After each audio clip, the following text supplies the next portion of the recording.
بلا دايت بلا هن. انا هبدأ دايت يوم الأحد. بشرب بعده شاي أفضل. تاكل 5 وجبات في اليوم عشان ده دايت جسمك لسه يحرق. نازل جديد. انتوا معنا موعد مع حضرة الناظر.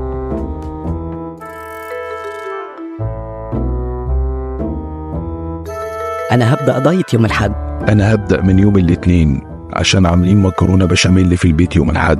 عارف ان في دايت بيسمح بالمكرونة البشاميل؟ يا راجل، دايت الدكتور زعفران. مش ده اللي السنة اللي فاتت سمح بالكحك والبسكويت في العيد؟ ايوه هو، واللي قبلها قال مفيش مشكلة في العيش الفينو بس تسقسقه في مية دافية الأول. أنا كده باكل عيش فينو، بس بقى إيه، بشرب بعده شاي أفضل. أنا عملت دايت الفطار أهم وجبة، والسنة دي عملت دايت الصيام المتقطع والفطار مش مهم. أنظمة غذائية متعددة وجداول من الأطعمة متغيرة ومختلفة عن بعضها البعض، تصل أحياناً لحد التناقض. الدايت الأسبوع ده بيضة مقلية ونص برتقانة و5 حبات كمون على لتر مية بدرجة حرارة الغرفة. تاكل ربع فرخة مشوية و50 جرام رز وتشرب قرفة، والفطار بيضة مسلوقة وخيارة. ممنوع العشاء، الفطار أهم، آخر وجبة تاكلها الساعة 5:45 دقيقة. اوعى تفطر، انت فاهم؟ صوم، الصيام المتقطع هو الحل. أول وجبة تاكلها الساعة 5:55 دقيقة. تاكل 5 وجبات في اليوم عشان جسمك يحرق. تاكل وجبة واحدة في اليوم بس عشان تدي فرصة لجسمك يحرق. سكر مهم، اوعى تاكل سكر. أنا بفكر أعمل كيتو. يعني ايه؟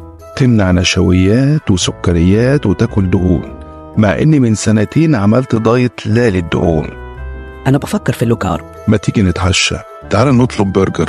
خليها بيتزا أحسن. انت عارف ان في بيتزا دايت؟ يا راجل، ما كنتش أعرف. نفسي يطلعوا مكرونة بشاميل دايت. ريجيم البطاطا الحارة، وريجيم اللحم المندي، وأيضاً ريجيم لحمة الراس والسبانخ، ومؤخراً ريجيم الكنافة بالمانجا. كفاية الدايت الأسبوع، كفاية تاكل كفاية، مش 45 دقيقة. تاكل 5 وجبات في اليوم عشان جسمك يحرق. يستي كده بلا دايت بلا هن. لازم نعمل دايت، لازم نخس. الدهون خطر جدا على الصحة.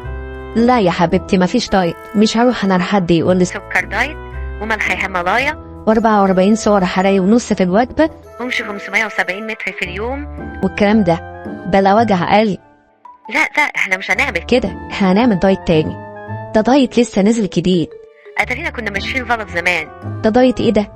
دايت الصديق قبل الطريق. يعني ايه؟ يعني مش عايزة اشوف وشك تاني.